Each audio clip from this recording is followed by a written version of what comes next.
And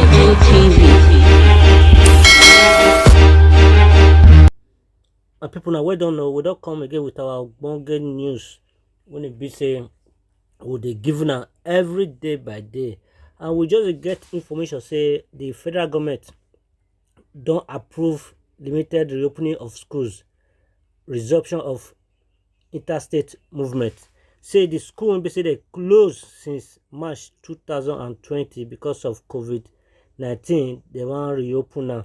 And the federal government don't give guidelines on how students will they sit down for class. You know, they say they contact coronavirus. You know, now because of COVID-19, that made them close and sit down. And all those domestic flights, you know, say they move from Benin to Lagos, Lagos to Abuja, Abuja to Kano, Kano to Rivers.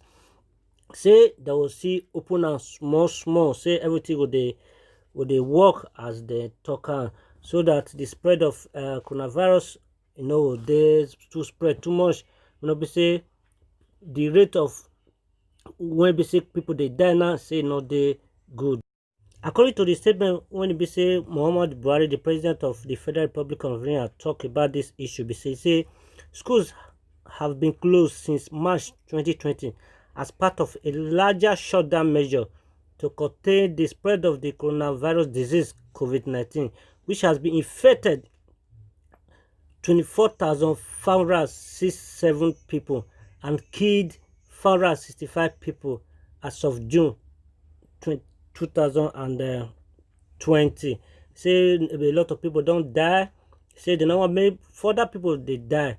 Say much of the country was in lockdown because of this coronavirus. The chairman of the Presidential Task Force on COVID-19, Boss Mustafa, announced on Monday, June 29, that Buhari approved the committee's recommendation to extend the current second phase of ease lockdown by another 4 weeks till July 27th.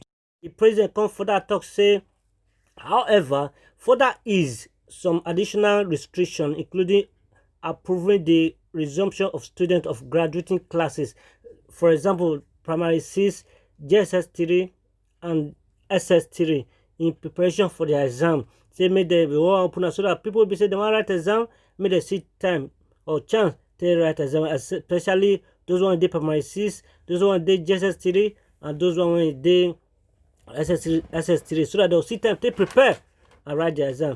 Say other classes remain closed for further evaluation, with schools, including tertiary institutions, encouraged to continue with e-learning and virtual learning. Say make them continue to learn, do their assignments, their homework online. Say that one for now no will never open apart from just primary 6, SS3 and JSS3. He said President Buhari can talk say some of the ban on interstate movement has been in place nationwide since the beginning of May. Mustafa said the interstate travel ban was lifted because it was not working and created a side business for state and non-state agents who were profiting from allowing movement to continue illegally. People were paying so much to embark on those unnecessary journey, and he talk say all those one journey be say people because they use conning because they travel because of their business. Say you know they very good. Say people they enter buses and be said they just park, and some of them know they wear their face mask. Say drivers have been directed only fill 50% of their vehicle capacity during travel set to resume from 1st of July. Movement across state boundaries are allowed only outside of coffee hour of 10 p.m. to 4 a.m. The PTF National Coordinator Sani Aliu said safety protocols and guidelines will be released later, specifically in relation to motor park and terminal.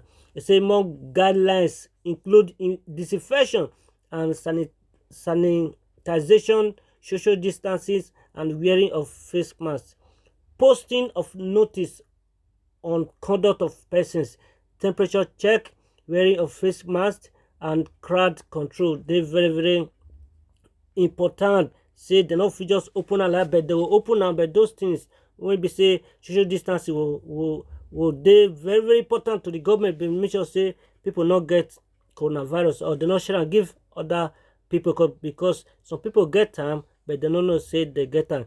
You can further talk say domestic aviation service will also resume as soon as practicable in line with existing international and local protocol on COVID-19.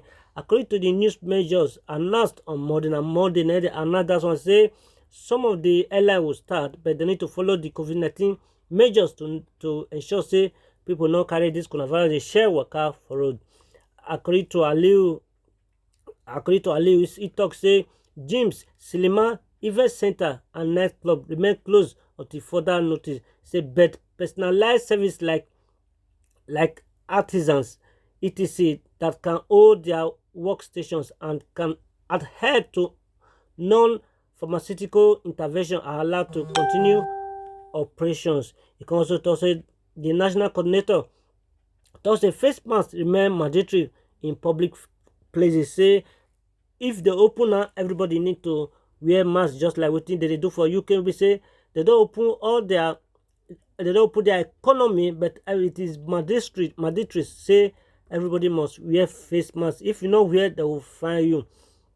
Mustafa can also talk say the extension of the phase 2 is needed to consolidate the areas of the economy that have restarted and to ensure better compliance with health-based response. The local government will also be supported in their response to the disease, while the government also strike a balance between saving life as well as protecting the livelihood of citizens. In talk say this one they very very important. Say they will open now, but the local government also need to also make sure they follow the guidelines of the NCDC. Say make them make sure say people when they work out for road, people will be say they travel from one state to the other, they wear mask, and the capacity of buses will be say drivers will they carry, they too much, say now 50% of passengers now they will carry, because they don't want to be say many people to pack enter the bus. They know COVID-19 will they spread, they work out for road. Say if for example now only 10 people they enter one bus before, they need to reduce that to 5. That one they call 50%.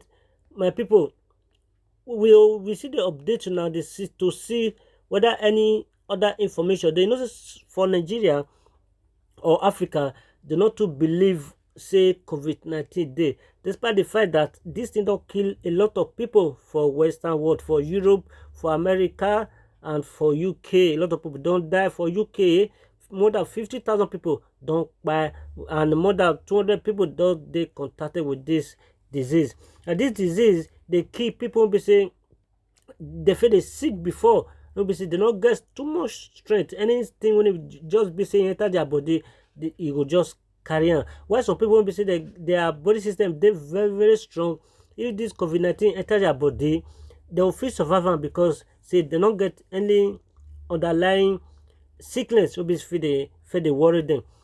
You say some people they will be say they get asthma, some people they be saying now sicky, and some people don't be saying they be sick like before. But if they contact them, they hard for them to survive. So government say they don't want to make these things spread. They don't want we be saying their citizens because they infected and the economy will come they shut down. They don't want that like that. Make people make sure say they follow the rules, the measures when government don't put for granted. When we say everybody go follow. And my people, we want to use this opportunity thank you now for those of them be say they like what would they do when they share our work, people they comment, and people be say they call us privately to tell us say would they do good job. We can continue to they like what would they do. Now with that one, we not feel survive. And we can subscribe to our YouTube channel when we say be DJM TV, so that any Ogboge news when we say we'll get in the future or anytime we'll hear any news when we say oh, they beneficiary to now, we'll just post them so that now will know how the matter they be, how they work out, so that now we'll know where to go at the right time and where una know will go at the right time. Hit that notification bell when we say when you just click on the subscription button on your right hand side, Just hit on the notification bell for more information. DJA TV.